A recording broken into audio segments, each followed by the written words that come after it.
جهاد وکړو پیاده تاسې ته دراله د دې د وجې خو زه د طالبانو ته ویم زه دې د وجې خو زه خپلو خلکو ته ویم چې موږ د جهاد نه منکر نه یو د جهاد پیاده ما ته نه رسېږي د جهاد پیسه پنجاب ته رسېږي چې دا اوس هم روانه ده د ډرون په سر باندې پاکستان پیسې اخلي ستاسې دومره سترګې ړندې دي دومره تاسې د دې حقیقت نه خبره کرکټ کې دا تاسې وګورئ د کرکټ دا ویډیوګانې وګورئ د نورو لوبو ویډیوګانې وګورئ او تاسې راځئ صاحب مهربانه دلته موږ ته پیغورونه راکوئ چې تاسې مهاجرو دلته سبقونه ویلي تاسې چېرته سبقونه ویوئ 14 لکه پاکستانیان په دې انګلینډ کې مهاجر دي 14 لکه زه ټول نه یادوم خو والله چې دویم لمبر کار چې کوي هغه به پاکستاني دغه وګورئ که زه دا دروغ یم په دې انګلینډ کې مو کېدای شي زما د علیب خلک ګوري که زه ته دروغ یم والله د چرسو د پوډرو د ډرګو د هر شي کاروبار د موټرو د جنګولو بله ورځ هم کور کراچۍ کې موټر ونیو کوم دویم لمبري ده چې دې نه کوي موږ ته معلومات والله په دې حکومت کې ننوتي دي دا زه چې په کوم ښار کې اوسېږم دې کې ټول پنجابیان دي موږ د چا نه یېرېږو نه د جنګ نه یېرېږو موږ تاسو ویل چې موږ د جنګ نه نه موږ 15 کاله په جنګ کې تیر شوي موږ هر یو جنګي وو موږ هر یو پوجي وو موږ هر یو چې ته مهربانه په هر ځای کې چې وو موږ سړی نه پرېږدو خبره ده د جنګ خلاف یم نه دي په کار په کرکټ کې داسې وشي نه خو دا کېږي په کرکټ کې نه نه سبا د انډیا د انګلینډ په میچ کې کېږي د استرالیا او د انګلینډ په میچ کې کېږي د نورو میچونو کې کېږي نو خبره دا ده چې موږ ته دا پیغورونه به د مهاجرو نه راکوئ او نه به دا ویوئ چې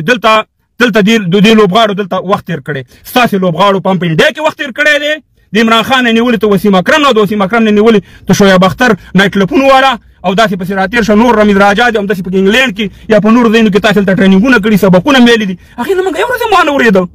بس چې تا راتاو شي بس مهاجر دي او دا خو دلته پرونه جاوید میدان او دغه مې اورېده هغه جاوید میدان چې ما څو ځله لیدلی چې د بیټ خلکو پسې راتاو کړی هغه راځي وروره هم نیسکو پناه دي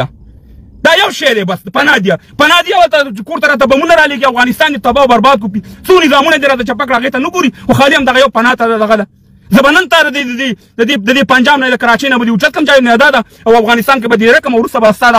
دا کور به دې مران کړم شفاخانې به دې مران کړم دا روډونه به دې مران کړم دا پلونه به دې مران کړم دا نظام به دې ختم کړم ته به وایې چې ما ته پناه راکړې ده هغه دا معنا لري نو خبره دا ده چې زما ځوانانو یو خبره کوم دا زما ویډیوګانې په ټیک ټاک کې ډېرې زه ګورم خپلې متحد شئ یو بل پسې بدې مه یوئ یو بل ته پیغورونه مو ورکوئ متحد شئ یو ځای شئ دا ګوره یو غټه دسیسه ده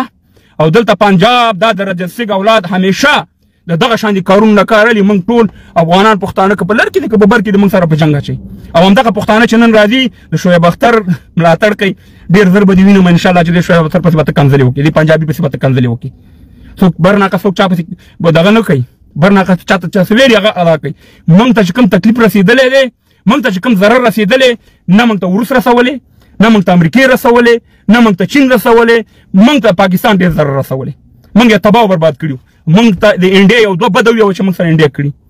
یو دوه بده موږ ته د انډیا ویوه چې موږ افغانانو سره کړي هغه زموږ تاریخي دوست دی او دوست به وي ځکه بغیر د تعمیري کارونو نه چې زموږ په وطن کې که طب دی که هر شی د تعمیري بمونه موږ ته کم از کم نه دي رالېږلي خودکشي نه دی ټرینینګ کړي په مدرسو کې موږ ته نه دي رالېږلي زما ورور له ټوپک لاس کې نه دی ورکړی چې ورده په کابل وله او راکېټونه په موږ باندې اوسئ مهربانه 45 کاله چې ورئ ما سره انډیا دا کار نه دی کړی ښه موږ داسې نه وایو چې موږ دوستي نه غواړو موږ دوستي غواړو ټولو ګاونډیانو سره خو موږ کم از کم پاکستان ته دا ویو که ښه نشي کولی بد مه کوه که ښه نشي کولی بمونه مه رالېږه دغه اوس وګورئ افغانانو ورونو ستاسې د وطن نه څومره شیونه را روان دي د افغانستان نه کله چې پاکستان پوه شي چې یاره دا فروټ دا میوه او دا شیونه افغانستان کې ډېر شوي دي نو هلته وروره د تورخم لاره هم بنده کړي د سپین بولدک لاره هم بنده کړي دا د دوستي ده ما سره دا د دوستي ده چې ډرون ته یې اوس ځای ورکړی دا د دوستي ده چې مهربانه چې زما په افغانستان څخه مخکې ما ویلي قسم په خدای دی چې دا خو لا د طالبانو حکومت دی چې حضرت عمر د کابل په تخت کې دی چې دا پاکستان هم ولا کې پرېږدي ما تاسو مخکې ویلي چې تر څو پورې پنجاب وي افغانستان به داسې بېتاوی مونږ خو کوی نه اوبه راوباسو خو کوی کې چې هغه مږه پرته ده سپی پکې دننه پروت دی چې هغه تر څو پورې رڼې راوتې د کوی اوبه نه پاکېږي زه د جهاد خلاف سړی نه یم دا بعضې طالبان وروڼه زما په دې خبرو نه پوهېږي مجاهدین وروڼه زه وایم چې ما وروسته شکست ورکړی نو دا پنجابک څه شی دی دا زما مقابل کې څه شی دی خاوره مې رانه نیولې بېرتکۍ مې ملا مې وجني سیاستمدار مې وجني قاري مې وجني مجاهد مې وجني نور ځوانان لر او بر پښتانه مې بېعزته کوي نو دا بیا څه شی دی چې زه 250 پهلوانان راسملومه چې په دې په خبره واني نو ما ته به دا یو پوډري پنجاب څه شی دی زما په دغه ځای کې سوال دی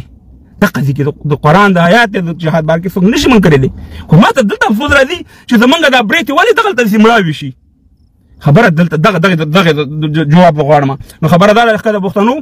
تاسې بې ځای ټوپونه مه وهئ. موږ خپل دشمن هم پېژنو، دوست هم پېژنو. د مهاجرت پیغور دې په یو دغه دې نه منم. د مهاجرت باید زه تا سره حساب وکړم، پاکستان سره. دا ایټم بم زموږ پیسو جوړ کړی دی، موټروی زموږ پیسو جوړ کړي، 14 ډوله ته 16 تیاریم زموږ په دغه اخیستي دي،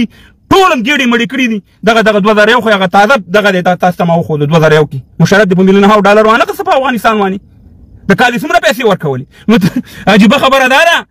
چې هم بوره وي هم بدنامه. د خبره دا ده چې په دې زموږ سر خلاص دی او ستا سر دې الله خلاص کړي. که ته موږ سره نشو ودرېږې، کم از کم د باجوړ هغه خویندو میندو سره ودرېږه، ځوانانو سره ودرېږه، د سوات هغه ویډیوګانې پرتې دي روزانه په سرکونو راځي، د وزیرستان والا سره، موږ د پښتون سره ودرېږه، علي وزیر سره ودرېږه، دغه نورو اپریدیانو سره، شینوارو سره ودرېږه چې څه حالت یې کوو. ما سره مه ودرېږه، خو کم از کم دا پیغور دې زه نه منم. او که ته بیا چې دا پیغور ورکوې نو اول به ځان د مهاجرتوب نه خلاصې. 100 لکه پاکستانیان چې دي دا بېرته دې پاکستان ته ولېږه. زما مهاجر په دغه ټیم وه او د ستا په خوله باندې کېږم نه. که ته وایې چې مهاجر داسې واغسې، دا د پنجابي خوښه ده،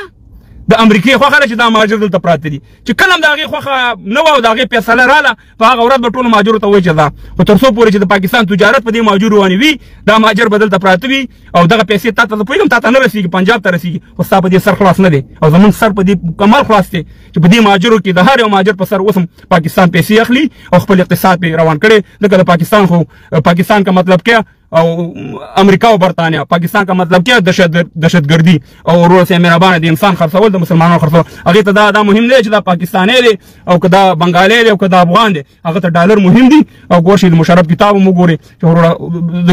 د مور په ګېډه کې ماشومانو هغه هم خرڅ کړي. نو خبره ده ستاسې ریکارډ معلوم دی. موږ افغانان انشاءالله د خپل کرکټ ټیم سره به ولاړ یو، سپورټ به کوو افغانانو، هېڅکله به بدې ردې نه وي. خیر دې دا کنځلې مو کې، خیر دې دا بدې ردې مو وي، خو انشاءالله سبا ستاسې جړا یې نمه. دا کوم چې اوس خاندي زموږ افغانانو پورې او موږ ته د انډیا پیغورونه راکول، اصلي د انډیا اولاد چې دی هغه دغه پنجاب دی، د رجل سنګ اولاد دی، دا هغه یو دی. خو صرف ته ما ته په غاړه کې راچولې، مه د دغه ټیکې تیاله د انډیا هم نه د بل دا نور قومونه په پاکستان کې اوسېږي. بلوچ ته وګوره، کشمیري ته وګوره، پنجابي ته وګوره، سندي ته وګوره، هغه غلی ناست دی او ته ورور سره مهربانه نیغ کېږي چې دا پاکستان او پاکستان ته د څه شی درکړي بغیر د بېعزتۍ نه، بغیر د توهین نه. نن هم چې ته بابوتوب پیدا کړي، بیا دې وروره مه ټایم نه اخېستې تقسیمې چې وروره ما ته بابوتوب په پاکستان کې پیدا شوی دی، یو نوکري راته پیدا شوی، داسې غټ احسان په تا باندې کوي. نوکري هم نه اخېستې ده، قبضه هم صاحب هلاکه کړې ده، وژنې هم تا، بېعزته کوي هم تا، او ته راځې سره مهربانه د دغه پنجاب په سر باندې موږ ته کنځلې کوي. نو خبره دا ده چې موږ هېڅکله نفرتونه نه خورو. نفرتونه دغه یو څو کسان چې د ټول پښتنو ته دا وایم چې دا یو څو کسان دي په دې فیسبوکونو باندې چې د ښکته پښتونخوا سره تعلق دی. نور پښتانه الحمدلله په دې سر خلاص دی چې ایجو دهشتګرد دی، اس کی پیچھے پنجاب اور یور دی ہے.